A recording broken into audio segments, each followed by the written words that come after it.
Hello बच्चों, जीवन education में आप सभी का बहुत बहुत स्वागत है। बच्चों, मैं आप सभी बच्चों से माफ़ी मांगना चाहूँगा क्योंकि कुछ दिनों से हम यूट्यूब पर वीडियो को अपलोड नहीं कर पा रहे थे। तो आप लोगों से मैं इसके लिए क्षमा मांगना चाहूँगा। और बच्चों, आगे से मैं आप लोगों को पूरी कोशिश करूँगा कि आप लोगों के लिए यूट्यूब पर एक मैथ से संबंधित डेली से वीडियो अपलोड कर पाऊँ। मैंने यूट्यूब पर बच्चों संख्या पद्धति की 4 वीडियो डाउनलोड करके अपलोड की हुई है। यदि आप लोगों ने वे वीडियो नहीं देखी हो तो आप लोग सबसे पहले उन वीडियो को हमारे चैनल के होम पेज पर जा कर के देखें। क्योंकि बच्चों, जो आज क्लास पढ़ाऊँगा तो जहाँ मैंने 4 वीडियो जो वीडियो डाली है उन्हीं से ही रिलेटेड आज की क्लास होगी। उन्हीं जो हमने पिछली 4 क्लासों में सीखा है उन्हीं से ही रिलेटेड आज के जो हमारे क्वेश्चन होंगे। तो इसीलिए बच्चों, जिन बच्चों ने हमारी पिछले 4 क्लासें नहीं देखी हैं वे बच्चे जाकर के सबसे पहले हमारे यूट्यूब चैनल के होम पेज पर जाएं और वहां हमारी 4 की 4 संख्या पद्धति से रिलेटेड सभी 4 वीडियो देखें।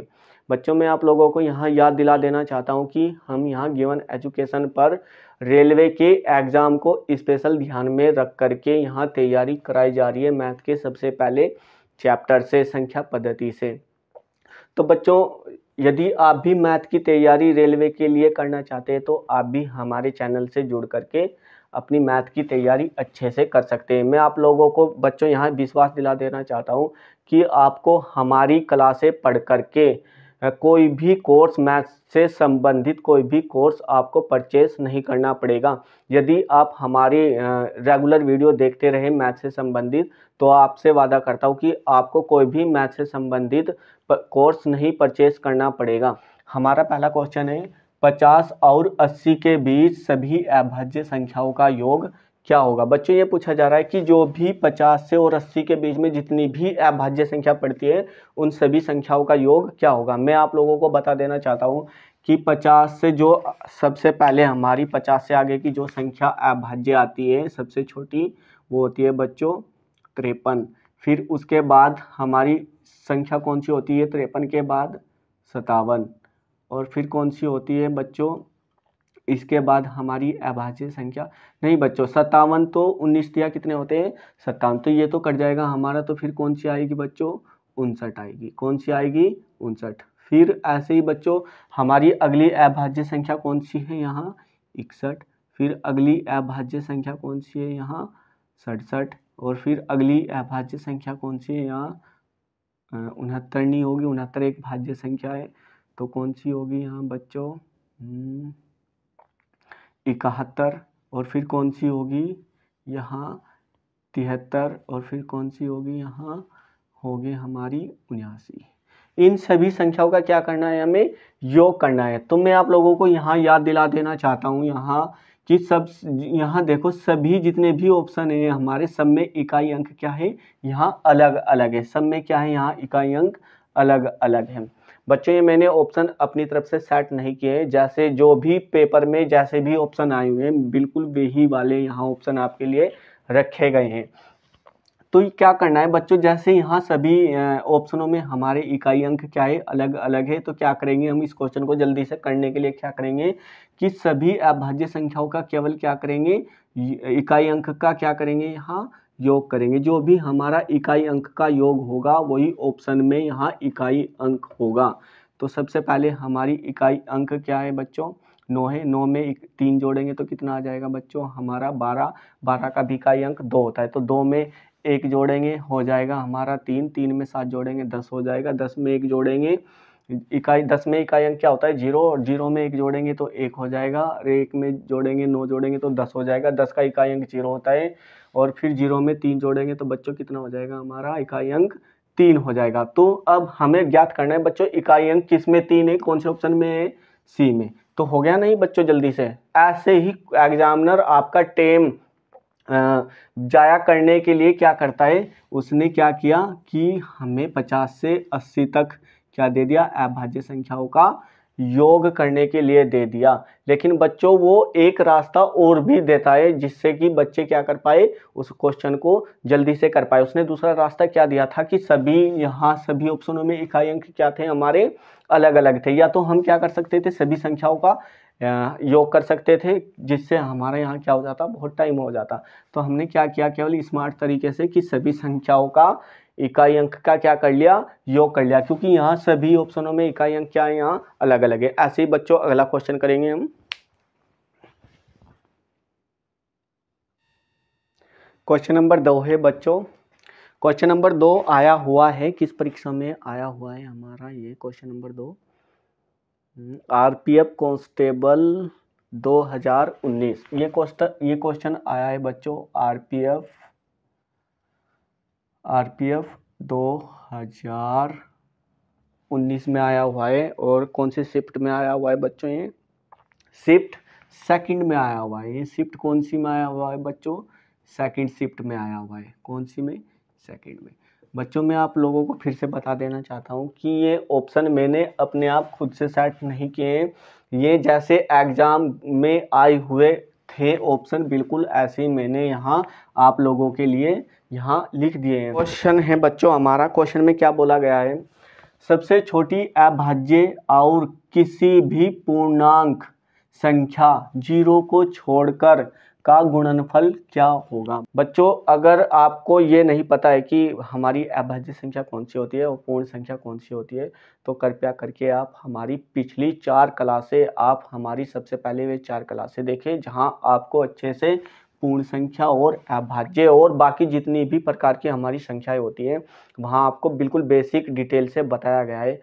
तो मैं आप लोगों को फिर भी बता देना चाहता हूँ कि हमारी पूर्ण संख्या होती है जो 0 से क्या होती है, स्टार्ट होती है, और जो कहाँ तक जाती है, अनंत तक जाती है। 0, 1, 2, 3, 4 और फिर 5, और ऐसे ही कहाँ तक जा रही है, जो संख्या अनंत तक जा रही है। कहाँ तक जा रही है, अनंत तक। वे संख्या जो 0 से शुरुआत होती हो जिन संख्याओं की, उनको कौन सी संख्या बोलते हैं हम, पूर्ण संख्या बोलते हैं या पूर्णांक संख्या बोलते हैं। तो हमारी पूर्णांक संख्या कौन सी है, 0, 1, 2, 3, 4। तो जितनी भी हमारी नंबर लाइन पर जितनी भी संख्याएं होती है, 0 को लेकर के वे सभी संख्या कौन सी होती है, हमारी पूर्ण संख्या होती है। तो यहाँ ये बोला जा रहा है कि 0 को छोड़ करके बाकी किसी भी संख्या से गुना कर दी जाए सबसे छोटी अभाज्य संख्या की, तो हमेशा रिजल्ट क्या होगा। तो आइए देखते हैं बच्चों, हमें ये बोल रहा है, सबसे पहले हमें मालूम होना चाहिए कि सबसे छोटी अभाज्य संख्या कौन सी होती है। सबसे छोटी अभाज्य संख्या होती है 2। और ये बोल रहा है कि यदि इस सबसे छोटी अभाज्य संख्या की इनमें से किसी से भी गुना कर दूं तो हमेशा रिजल्ट क्या आएगा। तो सबसे पहले मैं गुना कर रहा हूँ बच्चों, 0 को छोड़ करके 1 से गुना कर रहा हूँ, तो यहाँ रिजल्ट क्या आ रहा है, 2। यदि इसी सबसे छोटी अभाज्य संख्या की मैं 2 में गुना कर रहा हूँ बच्चों, तो रिजल्ट क्या आ रहा है बच्चों, यहाँ 4।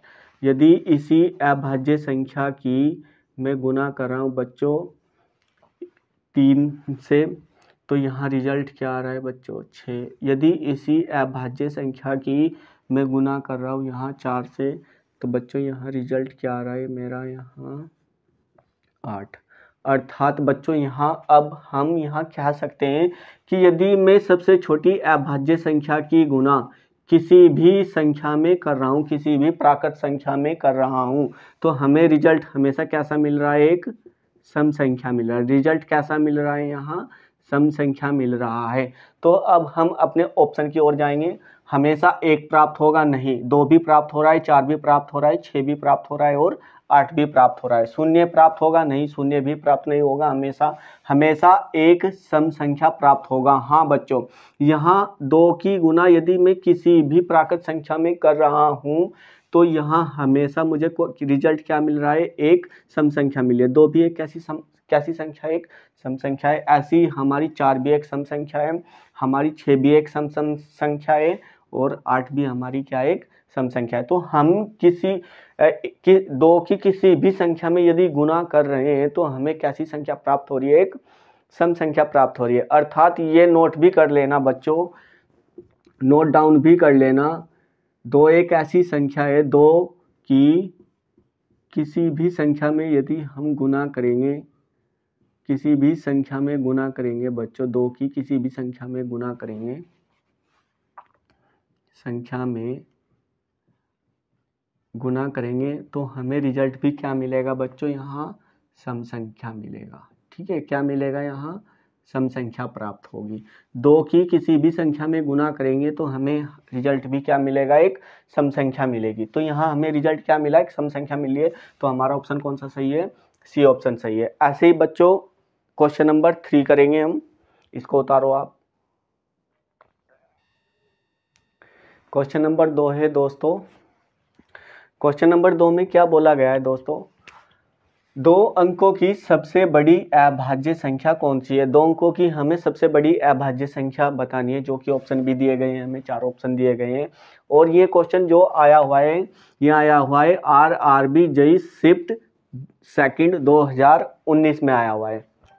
क्या दिया गया है क्वेश्चन में बच्चों, करना क्या है, इस क्वेश्चन को हम बिना पेन के तभी कर सकते हैं दोस्तों जब हमें मालूम होगा कि अभाज्य संख्या कौन सी होती है। तो मैं आप लोगों को बता देना चाहता हूँ, अभाज्य संख्या हमारी वे संख्या होती है जिनको केवल वह संख्या खुद से विभाजित हो या फिर किससे विभाजित हो, 1 से। अर्थात मैं कह सकता हूँ कि अभाज्य संख्याओं के कितने गुणनखंड होते हैं, केवल 2। या तो वो संख्या अपने आप खुद से कटेगी बच्चों, या फिर किससे कटेगी, 1 से। तो अभाज्य संख्याओं के गुणनखंड हमेशा क्या होते हैं, 2 होते हैं। तो सबसे पहले ऑप्शन ए पर जाते हैं हम। इसको हम बच्चों, ये हमारी अभाज्य संख्या नहीं है, इसको हम 3 से भी काट सकते हैं। और यहाँ अब 13 सत्ते कितने होते हैं, 91 होते हैं, ये भी हमारी अभाज्य संख्या नहीं है। हाँ, ये अभाज्य संख्या है, लेकिन बच्चों हमें कौन सी अभाज्य बतानी है, सबसे बड़ी अभाज्य संख्या बतानी है। अभी हम अगले ऑप्शन पे, ये ऑप्शन हमारा हो सकता है लेकिन अभी आगे भी जाते हैं, हमें सबसे बड़ी बतानी है। तो ऑप्शन डी क्या है यहाँ, 97। तो बच्चों 197 एक ऐसा नंबर है जो 2 अंकों का सबसे बड़ी अभाज्य संख्या भी है और सबसे बड़ी भी है। तो हमारा ऑप्शन नंबर कौन सा हो जाएगा, डी हो जाएगा। कौन सा हो जाएगा बच्चों, हमारा ऑप्शन नंबर डी हो जाएगा। हमारी 89 भी एक संख्या अभाज्य थी, लेकिन ये 97 से क्या है, छोटी है, हमें तो बड़ी बतानी थी। तो इसीलिए हमारा ऑप्शन कौन सा सही हो जाएगा बच्चों, डी ऑप्शन सही हो जाएगा। बहुत आसान आए हुए हैं बच्चों, आप विश्वास कीजिए। यदि आप हमारे चैनल से जुड़े रहे तो आप लोगों को किसी भी प्रकार का कोर्स परचेस नहीं करना पड़ेगा मैथ का और रीजनिंग का। तो अगला क्वेश्चन है हमारा, क्वेश्चन नंबर 4 है बच्चों हमारा। Question number 4, question number 4 NTPC 2016 shift second में आया हुआ है और क्वेश्चन बहुत अच्छा है। क्वेश्चन नंबर 4 में इसके ऑप्शन भी दिए गए हैं बच्चों, इसको केवल हम ऑप्शन से ही कर सकते हैं। तो इसके ऑप्शनों में क्या दिया गया है बच्चों, ऑप्शन नंबर ए क्या है यहाँ, ऑप्शन ए 1 3 5 7। ऑप्शन बी क्या दिया गया है, 3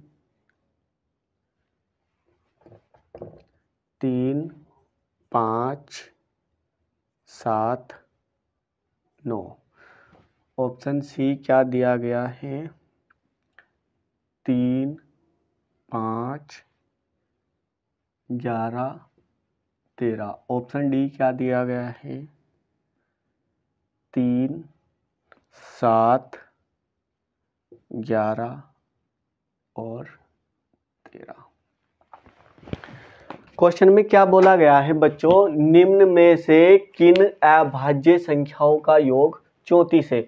बच्चों जैसा क्वेश्चन हमने पिछला किया था बिल्कुल ठीक ऐसा ही है। हमें केवल यहाँ 34 से मतलब नहीं है, हमें केवल यहाँ देखेंगे कि इकाई अंक क्या है, यहाँ 4 है। तो एक ऐसा कौन सा ऑप्शन है जिसका योग, इन संख्याओं का योग करने पर क्या आ जाए, हमारा इकाई अंक क्या आ जाए बच्चों, 4 आ जाए। यहाँ निम्न में से किन अभाज्य संख्याओं का योग क्या है, 34 है। तो सभी ऑप्शनों में कैसी संख्या दी गई है बच्चों, यहाँ अभाज्य संख्या दी गई है, जिसमें हमें क्या बताना है, योग करके कि किस संख्या का योग किन इसमें से चारों ऑप्शनों में से कौन से ऑप्शन का योग इन संख्याओं के अभाज्य संख्याओं का योग करने पर क्या आ जाए, हमारा 34 आ जाए। तो क्या करेंगे, यहाँ हमें केवल 4 से मतलब है, इकाई अंक देखेंगे। यहाँ ऑप्शन नंबर ए से स्टार्ट करेंगे। ऑप्शन नंबर ए क्या है यहाँ, 7, 7 और 5 12, 12 में भी इकाई अंक 2 होता है, फिर 2 में 3 जोड़ेंगे, ये हो जाएगा बच्चों 15 और 1 कितना हो जाएगा 16। तो इकाई अंक क्या है यहाँ 6। तो यहाँ जबकि इकाई अंक क्या है यहाँ 4। तो हमारा ऑप्शन नंबर ए क्या हो गया, गलत हो गया। ऑप्शन नंबर बी में क्या है यहाँ, 9 और 7 हो जाएंगे 16, 16 और 16 में भी इकाई अंक कितना होता है 6 होता है। 6 में 5 जोड़ेंगे बच्चों कितना हो जाएगा 11, और 11 में इकाई अंक 1 होता है, और 11 में 3 जोड़ेंगे तो कितना हो जाएगा बच्चों 14। इकाई अंक कितना हो गया हमारा 14। तो ऑप्शन नंबर कौन सा सही दिखाई दे रहा है अभी हमें, ऑप्शन बी भी सही दिखाई दे रहा है। ऑप्शन नंबर सी पर चलते हैं। 8, 5 और 3 8, 8 में 1 जोड़ेंगे 9, 9 में जोड़ेंगे बच्चों 3 कितना हो जाएगा 2। तो कितना 9 और 3 जोड़ेंगे बच्चों कितना हो जाएगा हमारा 12, और इकाई अंक यहाँ क्या है जबकि 4 है, और हमारा इकाई अंक कितना आ रहा है 2। इकाई अंक कितना आ रहा है 2। तो ये ऑप्शन भी हमारा गलत हो गया। ऑप्शन नंबर डी पर चलते हैं। ऑप्शन नंबर डी में क्या बोला गया है, यहाँ हो जाएगा 4 और 4 में 7 जोड़ेंगे, ये हो जाएगा बच्चों 11, 11 में इकाई अंक 1 होता है, और 1 में 3 जोड़ेंगे बच्चों तो कितना हो जाएगा हमारा यहाँ 4। तो यहाँ भी इकाई अंक क्या हो गया बच्चों हमारा 4। कुछ ना कुछ गड़बड़ी हुई है इन दोनों ऑप्शनों में बच्चों, देखते हैं इसका कितना होता है योग एक बार और। 8 और 8 7 हो जाएंगे 15, और 15 में इकाई अंक 5 होता है, और यहाँ 15 और 5 कितने हो जाएंगे 24। तो बच्चों यहाँ इकाई अंक इसका भी 4 था, यहाँ भी 4 था, लेकिन 34 किससे योग करने के बाद आ रहा है, इसका कितना आ रहा है योग यहाँ 24 आ रहा है, और इसका कितना आएगा जोड़ने पर यहाँ 34 आ रहा है। तो ऑप्शन नंबर कौन सा सही है हमारा, डी ऑप्शन सही है। इसको उतारो बच्चों, फिर दूसरा क्वेश्चन करते हैं। दोस्तों क्वेश्चन नंबर 5, क्वेश्चन नंबर 5 बहुत ही आसान है बच्चों क्वेश्चन। ये आसान आपको तभी लगेगा बच्चों जब हमें नंबर्स के बारे में अच्छे से क्या होगी यहाँ जानकारी होगी। तो बच्चों यदि आपको नंबर्स के बारे में अच्छे से जानकारी नहीं होगी तो आप क्वेश्चन नंबर 5 को नहीं कर पाएंगे। यदि आपको नंबर्स के बारे में जानकारी नहीं है तो बच्चों मैं फिर आप लोगों को बता देना चाहता हूँ कि आपको हमारी पिछली यूट्यूब पर 4 क्लासें देखनी ही पड़ेगी, तब जाकर के आज के सारे क्वेश्चन आप आसानी से फिर क्या कर पाओगे, सोल्व कर पाओगे। तो बच्चों क्वेश्चन नंबर 5 में क्या बताया गया है, एक अभाज्य संख्या में क्या होता है 2 से ज़्यादा भाजक होते हैं। बच्चों 2 से ज़्यादा भाजक उन संख्याओं में होते हैं जो जिन संख्याओं के 2 से ज़्यादा गुणनखंड होते हैं, उन संख्याओं को क्या बोलते हैं बच्चों, हम भाज्य संख्या बोलते हैं। जिन संख्याओं में 2 से ज़्यादा गुणनखंड होते हैं उनको क्या बोलते हैं, हम भाज्य संख्या बोलते हैं। जबकि उसने पूछा क्या है अभाज्य, तो ये ऑप्शन तो हमारा ऐसे ही गलत हो गया। फिर अगला है यहाँ ऑप्शन, केवल खुद से और 1 से भाग होती है। हाँ ये ऑप्शन हमारा सही है, क्योंकि अभाज्य संख्या क्या होती है, या तो वह केवल अपने आप से कटेगी या फिर किससे कटेगी, केवल 1 से कटेगी। तो हमारा ऑप्शन क्या है यहाँ बी अभी सही है। अगला ऑप्शन देखते हैं, इसका कोई भी भाजक नहीं होता है। क्यों नहीं होता है, हमेशा अभाज्य संख्या के दो गुणनखंड होते हैं, एक होता है 1 और एक होती है वह खुद एक अपने आप वो संख्या होती है। तो दूसरा कौन सा है हमारा, गलत है यहाँ, तीसरा ऑप्शन गलत है। और दूसरा चौथा ऑप्शन क्या है बच्चों हमारा, अभाज्य संख्या क्या होती है, एक धनात्मक पूर्णांक संख्या नहीं होती है। नहीं, ये भी गलत है बच्चों। सभी संख्याएं क्या होती है, जीरो, जो संख्या 0 से स्टार्ट होती है, नंबर लाइन पर जितनी भी संख्याएं होती है वे सारी की सारी कैसी होती है, धनात्मक पूर्णांक संख्याएं होती है। और यदि हम 0 से नंबर लाइन पर 0 से हम चलेंगे बच्चों बाईं की ओर चलेंगे तो उधर होती है हमारी सारी संख्याएं ऋणात्मक होती है, ऋणात्मक, और फिर ऋणात्मक पूर्णांक संख्याएं होती है। और जैसे ही बच्चों हम राइट की ओर चलेंगे 0 से तो हमारी वहाँ संख्या कैसी होती है, धनात्मक पूर्णांक संख्याएं होती है। सभी संख्या कैसी होती है, धनात्मक पूर्णांक। तो हमारी सभी अभाज्य संख्या कैसी है, एक धनात्मक पूर्णांक संख्या है, और जबकि यहाँ क्या बोला गया है, धनात्मक पूर्णांक संख्या नहीं है। तो हमारा कौन सा ऑप्शन सही है यहाँ, ऑप्शन नंबर बी। उतारो बच्चों इसको भी। और ये जो क्वेश्चन आया हुआ है NTPC 2016 शिफ्ट सेकंड में आया हुआ है। इतने आसान आसान क्वेश्चन की बच्चों जिनको देख करके भी एग्जामिनर भी शर्मा जाए। क्वेश्चन नंबर 6 बच्चों हमारा, क्वेश्चन नंबर 6 भी बहुत आसान है। यदि आपको अभाज्य संख्याओं के बारे में जानकारी है तब हमारा क्वेश्चन नंबर 6 क्या हो जाएगा, आसान हो जाएगा। क्वेश्चन नंबर 6 में क्या बोला गया है, क्वेश्चन नंबर 6 में दिया गया है पहली 200 विषम संख्याओं में कितनी अभाज्य संख्याएं होती है। पहली 200 विषम संख्याओं में कितनी अभाज्य संख्याएं होती है।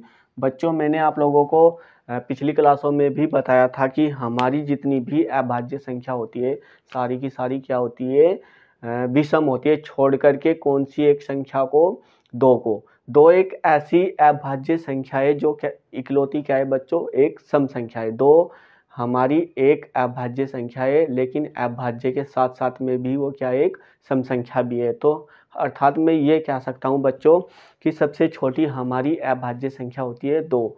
लेकिन 2 कैसी संख्या है बच्चों, एक सम संख्या है। और इसने बोला क्या है कि पहली 200 विषम संख्याओं में कितनी अभाज्य संख्या होती है। इस क्वेश्चन को करने से पहले मैं आप लोगों को बता दूं बच्चों कि हमारी 1 से लेकर के 50 तक कितनी अभाज्य संख्याएं होती है बच्चों, 15। और 50 से लेकर के हमारी 100 तक कितनी अभाज्य संख्या होती है बच्चों, हमारी 10। और बच्चों 1 से लेकर के 100 तक कितनी अभाज्य संख्या होती है टोटल, यहाँ 50, 1 से 50 तक 15 हो गई, 50 से 100 तक 10 हो गई, तो टोटल 1 से 100 तक कितनी हो गई बच्चों, यहाँ ये कितनी हो जाएगी, यहाँ 25। और बोला लेकिन क्या गया है बच्चों यहाँ कि पहली 200 विषम संख्याओं में कितनी अभाज्य संख्या होती है। तो यहाँ बच्चों यदि मैं यहाँ काउंट करूँ कि 1 से लेकर के 200 तक कितनी अभाज्य संख्या होती है, ये होती है बच्चों यहाँ 46। कितनी होती है, 46। लेकिन बच्चों यहाँ ऑप्शन नंबर डी पर मत जाना यहाँ, क्योंकि क्या हुआ, हमने यहाँ सबसे छोटी अभाज्य संख्या को भी यहाँ क्या किया हुआ है, काउंट किया हुआ है, जो कि क्या होती है, 2 होती है। और 2 क्या होती है बच्चों, यहाँ एक सम संख्या होती है। तो यहाँ हमने इन 46 संख्याओं में क्या एक संख्या हमने कौन सी ऐड की हुई है, जो 2। और 2 कैसी संख्या होती है, विषम। जबकि उसने पूछा कौन सा है कि 200 विषम संख्याओं का, और 2 कैसी होती है बच्चों, एक सम संख्या होती है। तो यदि मैं इसमें से 2 को घटा लूँ तो कितनी संख्या बच जाएगी बच्चों, यहाँ 45। 2 क्या है कि यहाँ इसमें 46 में 2 क्या है बच्चों, सम संख्या है। ठीक है बच्चों, कौन सी संख्या है, 2 इसमें सम संख्या है। और जबकि ये 45, यदि मैं इसमें 46 में से 2 को निकाल दूं तो कितनी विषम संख्या, केवल कौन सी विषम संख्या बच जाएगी बच्चों, 45 विषम संख्याएं बच जाएगी। और मेरे को ऐसी होंगी अभाज्य। तो यहाँ 2, यहाँ अब ये कौन सी 45 कौन सी संख्या बच गई बच्चों, विषम अभाज्य संख्या। तो टोटल कितनी है, 1 से 200 तक विषम अभाज्य संख्या कितनी है बच्चों, 45 है। लेकिन 1 से 200 तक 2 को भी मिला करके कितनी होती है, वे 46 होती है। यदि मैं 2 को बाहर निकाल दूं तो टोटल सारी संख्या कौन सी बच जाएगी, विषम। और लेकिन कैसी होंगी, वे अभाज्य संख्या होगी। तो कितनी है उनकी संख्या, 45। तो हमारा ऑप्शन नंबर कौन सा है बच्चों, ए सही है। इस क्वेश्चन को आप तभी कर सकते थे बच्चों जब आपको अच्छे से मालूम होता कि अभाज्य संख्या कौन सी होती है, और आपको ये मालूम होता कि 1 से 50 तक कितनी अभाज्य संख्या होती है। तो कितनी होती है, 15। और 50 से 100 तक कितनी होती है बच्चों, 10। और 1 से 100 तक कितनी होती है, 25। और 1 से 200 तक टोटल कितनी होती है बच्चों, 46, जिसमें 2 भी हमारी शामिल है। और यदि 2 को बाहर कर दिया जाए तो सारी की सारी संख्याएं कैसी बच जाएगी, विषम अभाज्य संख्याएं बच जाएगी। और पूछा भी यही गया है कि पहली 200 विषम संख्याओं में कितनी अभाज्य संख्या होती है। तो कितनी होती है बच्चों, यहाँ 45। ऑप्शन नंबर ए सही है हमारा। उतारो बच्चों इसको। क्वेश्चन नंबर 7 है बच्चों हमारा, क्वेश्चन नंबर 7। निम्न में से कौन से जोड़े सह अभाज्य संख्या है? निम्न में से कौन से जोड़े सह अभाज्य संख्या है? इस क्वेश्चन को करने के लिए बच्चों आपको पता होना चाहिए कि सह अभाज्य संख्या कौन सी होती है। सह अभाज्य संख्या मैंने बताया भी है कि सह अभाज्य संख्या वे होती है जिनका HCF हमेशा क्या होता है?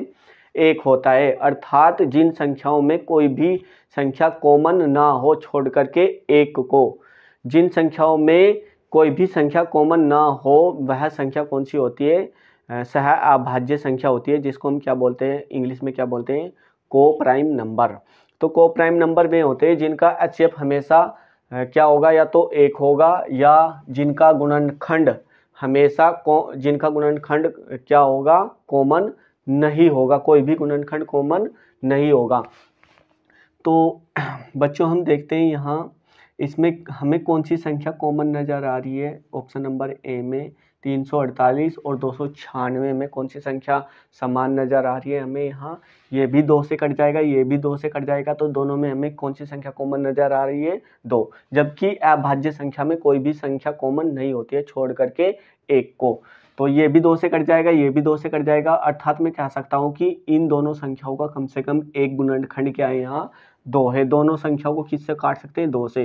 तो इसका मतलब बच्चों हमारी ये संख्या कौन सी नहीं है? यहाँ सह अभाज्य संख्या नहीं है। ऑप्शन नंबर बी पर चलते हैं।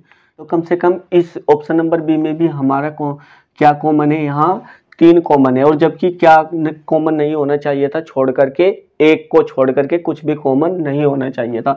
तो ये भी 3 से कट सकता है, ये भी, अर्थात ये भी हमारा ऑप्शन नहीं है।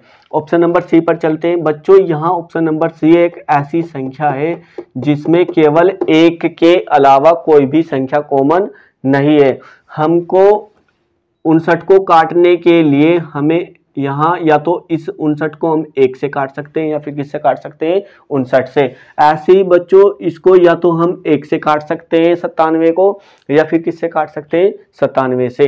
तो इन दोनों संख्याओं में कोई भी संख्या कॉमन नहीं है। यदि बच्चों आपको अभाज्य संख्या नहीं पता है, सह अभाज्य संख्या नहीं पता है कि सह अभाज्य संख्या कौन सी होती है, तो आप हमारी पिछली यूट्यूब पर क्लासे अच्छे से देख ले, जहाँ हमने आपको अच्छे से वहाँ बताया कि सह अभाज्य संख्याएं कौन सी होती है। तो हमारी सह अभाज्य संख्या कौन सी है बच्चों? Option number C. कौन सा सही हो जाएगा? Option number C. Option number D भी देखते हैं क्या है। ऑप्शन नंबर डी में क्या है बच्चों? हमें यहाँ कम से कम हमें क्या नज़र आ रहा है? 5 नज़र आ रहा है कॉमन दोनों में। ऑप्शन नंबर यहाँ 3025 में भी 5 कॉमन नज़र आ रहा है, और 4920 में भी क्या कॉमन नज़र आ रहा है? 5 नज़र आ रहा है। जबकि क्या कॉमन होना चाहिए था? 1। बच्चों 5 से वे संख्याएं कटती है जिनका इकाई अंक या तो क्या हो? 0 हो, या फिर इकाई अंक क्या हो? 5 हो। तो इन दोनों में कम से कम 5 तो कॉमन है ही, और जबकि होना कॉमन क्या चाहिए था? 1। तो ये भी 5 से कट जाएगी, ये भी 5 से कट जाएगी, तो अर्थात ये भी ऑप्शन हमारा नहीं है। तो कौन सा ऑप्शन सही है बच्चों? हमारा ऑप्शन नंबर सी। उतारो इसको भी।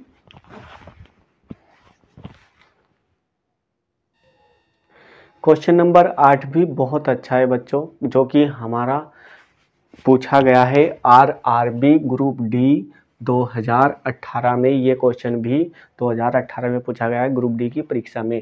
क्वेश्चन में क्या दिया गया है बच्चों? निम्न में से कौन सी संख्या भाज्य है? भाज्य संख्या में होती है जिनके 2 से अधिक क्या होते हैं? गुणनखंड होते हैं। तो हाँ, और इसका मतलब क्या है? इसमें बच्चों एक ही भाज्य संख्या है, बाकी सारी कैसी है? अभाज्य संख्या है। तो हमें केवल भाज्य संख्या देखनी है। तो 709 भी कैसी संख्या है? एक अभाज्य संख्या है। 709 को काटने के लिए या तो हम इसको 709 से काट सकते हैं, या फिर किससे काट सकते हैं? 1 से काट सकते हैं। और ऐसे ही 719 का कोई भी गुणनखंड नहीं होता है। 719 या तो 719 से कटेगा, या फिर किससे कटेगा?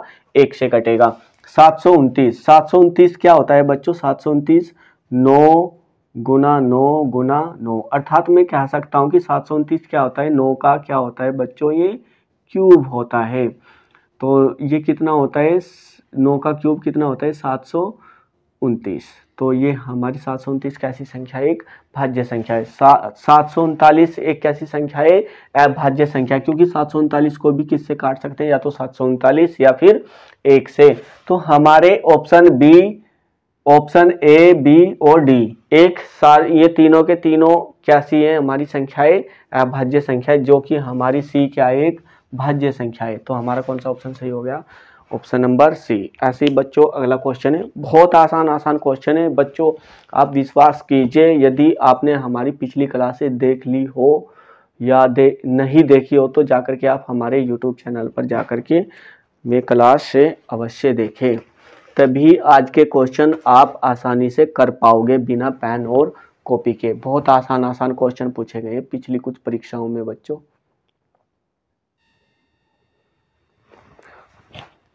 क्वेश्चन नंबर 8, क्वेश्चन नंबर 8 बिल्कुल जैसे हमने अभी पिछला क्वेश्चन किया था सह अभाज्य संख्या से रिलेटेड, बिल्कुल ठीक ऐसा ही क्वेश्चन है बच्चों। तो सह अभाज्य संख्या कौन सी, यहाँ बताना है निम्न में से कौन सी संख्या सह अभाज्य संख्या है। मैं फिर से बता देना चाहता हूँ आप सभी को कि सह अभाज्य संख्या वह संख्या होती है जिनके केवल या तो एक गुणनखंड होता है, और जिनमें केवल या तो जिनका HCF बच्चों क्या होगा, हमेशा एक होगा, या फिर जिनका गुणनखंड हमेशा क्या कॉमन होगा, एक कॉमन होगा। तो हमारी सह अभाज्य संख्या वह संख्या होती है जिनका HCF हमेशा क्या होता है, एक होता है। तो यहाँ सबसे पहले हम ऑप्शन नंबर ए पर चलते हैं। क्या हमें 12 और 7 में कोई संख्या कॉमन नजर आ रही है, यानी मैं एक ऐसी संख्या जिससे 7 और 12 आपस में क्या हो जाते हो, भाग हो जाते हो। तो कोई भी यहाँ संख्या कोई भी संख्या ऐसी नहीं है जिनको मैं किससे भाग कर सकता हूँ, 7 को और 12 को एक ही संख्या से भाग कर सकता हूँ। तो यहाँ हमारा ऑप्शन कौन सा सही हो जाएगा बच्चों, हमारा ऑप्शन नंबर ए सही हो जाएगा। ऑप्शन नंबर बी पर देखते हैं, यहाँ 21 दूनी कितने होते हैं बच्चों, 42 होते हैं। तो ये हमारी कौन सी संख्या हो गई, भाज्य संख्या हो गई। और यहाँ 3 तिया कितने होते हैं, 9 होते हैं। तो ये भी कौन सी संख्या हो गई हमारी, भाज्य। और ऐसी ही बच्चों हमारी यहाँ ऑप्शन गलत हो गया, एक मिनट, यहाँ है हमारा 129। तो ये कितना हो जाएगा, ये भी किससे कट जाएगा, 129 43 से कट जाएगा बच्चों 3 बार। तो सह अभाज्य संख्या कौन सी हो गई बच्चों हमारी, option number A. Option number A में कोई भी संख्या कॉमन नहीं है, छोड़ करके किसको, एक को, यानी 12 और 7 का HCF यहाँ से क्या निकलेगा, एक निकलेगा। और जिन संख्याओं का HCF एक होता है वह संख्या क्या होती है, हमेशा सह अभाज्य संख्या होती है। तो नेक्स्ट क्वेश्चन है हमारा, इसको उतारो अच्छे से।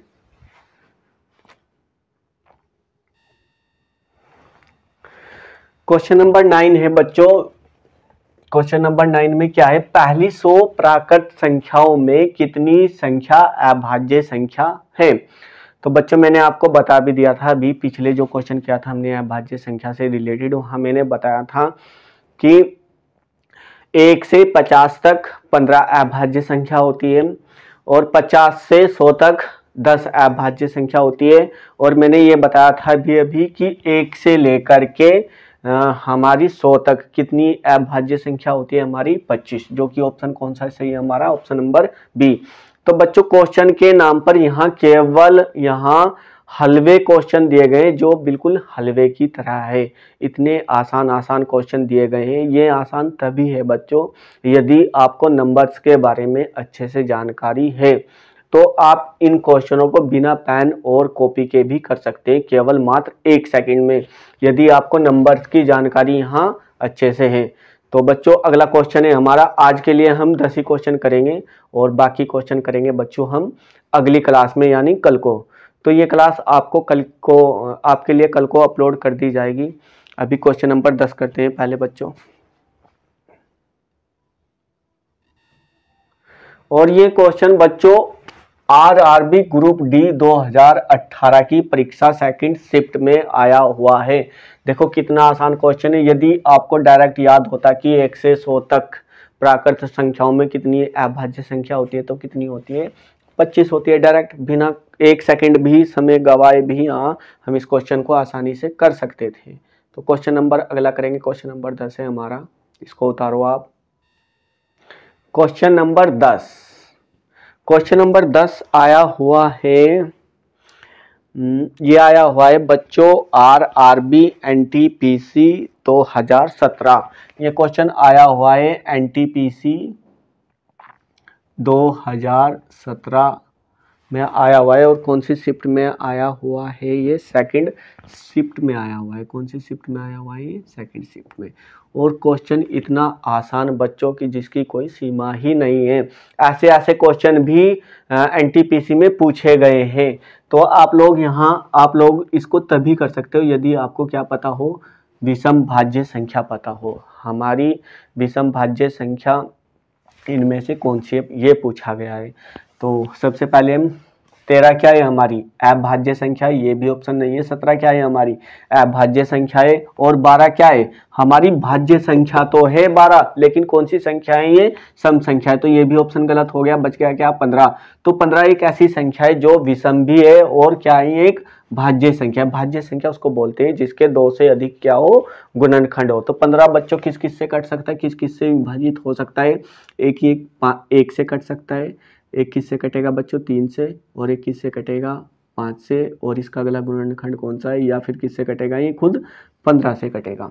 तो इसके कितने गुणनखंड हो गए बच्चों, 4 गुणनखंड हो गए। तो इसको हम कितनी संख्याओं से काट सकते हैं, 4 संख्याओं से काट सकते हैं। तो हमें यही तो बताना था कि विषम भाज्य संख्या कौन सी है। तो हमारी 15 क्या एक विषम संख्या है, लेकिन और ये कैसी संख्या है, एक भाज्य संख्या, जिसको हम 1 से भी भाग कर सकते हैं और 3 से भी भाग कर सकते हैं और 5 से या फिर 15 से भी भाग कर सकते हैं। और जबकि हमारी 13 एक कैसी संख्या है, अभाज्य संख्या है। और 17 भी कैसी है, एक अभाज्य संख्या है। और 12 एक कैसी संख्या है, भाज्य तो है लेकिन कैसी संख्या है, सम संख्या है। तो हमारी विषम संख्या कौन सी है, भाज्य संख्या 15, option number D.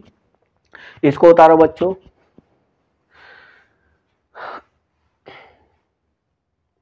I hope बच्चों आप लोगों को आज की हमारी क्लास बहुत अच्छे से समझ में आई होगी। बच्चों मैं आप लोगों को बता देना चाहता हूँ, ये क्लास आप लोगों के तभी समझ में आई होगी जब आपने हमारी पिछली क्लासें अच्छे से देख ली हो, या आपको क्या पता हो, नंबर्स के बारे में अच्छे से यहाँ जानकारी हो। तो यदि आपने हमारी पिछली 4 क्लासें नहीं देखी है तो आप कृपया हमारी पिछली 4 क्लासें देखें, और तब जाकर के ये क्वेश्चन आपको क्या से लगेंगे, बहुत ही सरल लगेंगे। और ये विश्वास करो बच्चों कि ऐसे ऐसे क्वेश्चन भी रेलवे में पूछे गए हैं, और ये किसी और परीक्षा में नहीं, एनटीपीसी की परीक्षा में, जो ग्रेजुएशन लेवल की परीक्षा होती है। तो बच्चों ये उसमें पूछे गए हैं, एनटीपीसी में। तो ऐसे ऐसे क्वेश्चन भी पूछे जा रहे हैं। और मैं आप लोगों को विश्वास दिला देना चाहता हूं बच्चों, यहाँ आपको इस हमारे गिवन एजुकेशन पर मैथ को पढ़ करके आपको कहीं से कोई भी कोर्स खरीदने के लिए ज़रूरत नहीं पड़ेगी रेलवे की परीक्षा तैयारी करने के लिए। तो आज की क्लास हम यहीं एंड करते हैं बच्चों, कल को हम इससे आगे के क्वेश्चन करेंगे।